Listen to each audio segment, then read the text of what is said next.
राम राम। सरस्वती ज्योतिष विज्ञान institute of astrology में आप सभी का हार्दिक स्वागत है। अगर आप इस चैनल पर नए हैं तो इसे सब्सक्राइब करें और वीडियो अच्छा लगे तो लाइक व शेयर करें। चैनल को जब भी सब्सक्राइब करें नोटिफिकेशन में बेल बटन को दबाकर ऑल पे सेट करें। आमतौर पर आपने कई बार लाल किताब के विद्वानों से, जोशियों से एक बात सुनी होगी कि भाई 25 साल की आयु में शादी मत करना। तो शादी 25 साल की उम्र में करने से जातक को क्यों रोका जाता है? ये लफ्ज या ये सवाल हमारे अंदर कई बार, ये शब्द कि 25 साल की आयु में शादी ना करना हमारे अंदर कई सवाल पैदा करता है। क्योंकि कई बार परिस्थितियां ऐसी होती है कि किसी जातक ने देश से बाहर जाना होता है, विवाह करवाने का योग भी कई बार 25 साल की उम्र में ही आ जाता है, या कुछ घर की स्थितियां ऐसी होती हैं, घर में चूल्हा चौका करने वाला कोई नहीं होता और विवाह जरूरी हो जाता है। अगर किसी की माता की भी मृत्यु 24-23 साल की उम्र में हो जाती है तो 25वें साल में कई बार शादी का योग बनता है कि घर में बहू आएगी, चलो चूल्हा चौका तो चलेगा। तो जब हम जोशी के पास जाते हैं तो वो आपकी कुंडली देखते ही कहता है कि 25 साल की उम्र में शादी मत करना। तो यहां पर दिमाग कई बार सुन होने लग जाता है कि भाई 25वें साल में शादी करना क्यों गैर जरूरी है, क्यों नहीं कर सकते हम 25वें साल में शादी?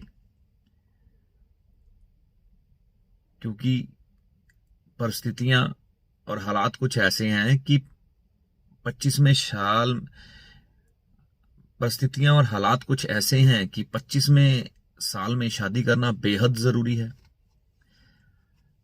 तो अब क्या किया जाए? कितनी सच्चाई है इस बात में और क्या सिद्धांत है, कौन सी ग्रह चाल है?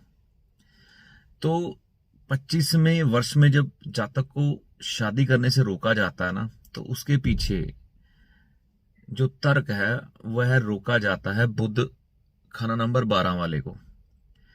जिसका भी कुंडली में बुध खाना नंबर 12 में होता है, ठीक है, तो ऑब्वियस सी बात है कि 12 नंबर खाने में बुध यहां पर नीच का माना जाता है लाल किताब के अनुसार। तो जब भी 25वें साल में किसी जातक की शादी होती है, विवाह होता है, तो अब ये बुध जाके शुक्र में अपनी नाली के थ्रू अपना असर मिलाने की कोशिश करेगा। यानी कि नीच बुध का असर जैसे ही शुक्र में मिलेगा तो शुक्र यहां खराब हो जाएगा। इसीलिए यहां पर विवाह करने को रोका जाता है, क्योंकि बुध यहां पर राहु के पक्के खाना नंबर में है। तो राहु शुक्र के साथ दुश्मनी निभाने के लिए बुध को मजबूर करेगा, बाध्य करेगा, और बुध भी यहां पर नीच का होने के कारण अपने जीवन साथी को चुनने में, उसका चुनाव करने में हमसे भारी गलती करवा देगा। अब चाहे आपका अफेयर 4-5 साल से चलता आ रहा हो, लेकिन अगर 25वें वर्ष में आपकी शादी हो जाती है, चाहे वो लव मैरिज है चाहे वो अरेंज मैरिज है, तो अब बुध जो है अब शुक्र में अपना नीच असर मिलाएगा राहु के थ्रू। तो जिससे शुक्र खराब हो जाएगा, उससे फल क्या मिलेंगे? आपके जीवन साथी से हो सकता है आपके विचार सारी जिंदगी ना मिले।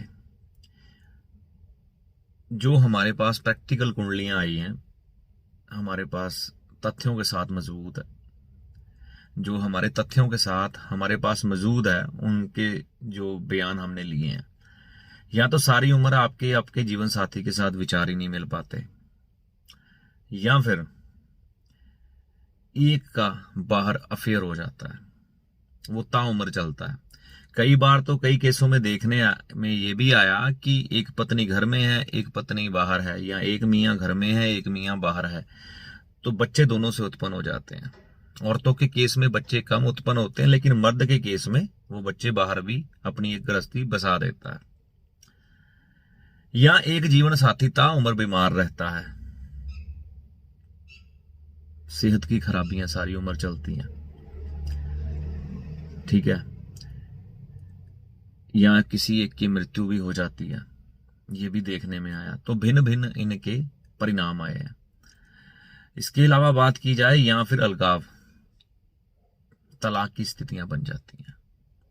तो 25वें वर्ष में अगर यहां शादी की जाती है, क्योंकि शुक्र के साथ असर मिल जाता है, फिर क्योंकि शुक्र की उम्र का भी प्रभाव है, ठीक है ना। तो यहां पर फिर बुध अपना असर, नीच का असर उसमें मिला देता है राहु की मदद से। तो राहु यहां पर फिर अपने पक्के घर में होने के कारण पूरी शत्रुता निकालता है बुध के साथ, इसलिए रोका जाता है बुध 12 वाले को शादी ना करें 25वें साल में।